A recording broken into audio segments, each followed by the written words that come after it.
ધારી તાલુકાના ફતેગઢ ગામે જન્માષ્ટમી નિમિત્તે ભવ્ય શોભાયાત્રા કાઢવામાં આવી હતી.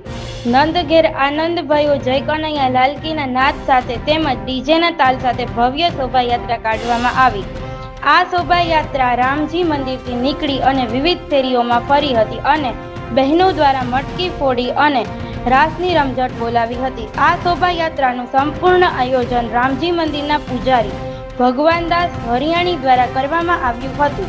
શોભાયાત્રા પૂર્ણ થયા બાદ રાત્રિના 12 વાગે કૃષ્ણ જન્મના વધામણા કરવામાં આવ્યા હતા, મટકી ફોડવામાં આવી હતી તેમજ આરતી કરવામાં આવી હતી. ફતેગઢ ગામના યુવા સરપંચ પ્રદીપભાઈ દવે દ્વારા પ્રસાદી સ્વરૂપે આઈસ્ક્રીમનું વિતરણ કરવામાં આવ્યું હતું. જન્માષ્ટમી ઉત્સવમાં મોટી સંખ્યામાં ગ્રામજનો, ભાઈઓ બહેનો તેમજ યુવાનો ઉપસ્થિત રહ્યા હતા. રિપોર્ટર હુસેનભાઈ સંઘારી, ધારી.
શ્રી ભગવાનદાસ બાપુ રામજી મંદિર ફતેગઢ જન્માષ્ટમીનો ઉત્સવ આજે શોભાયાત્રા રામજી મંદિરેથી નીકળી હતી.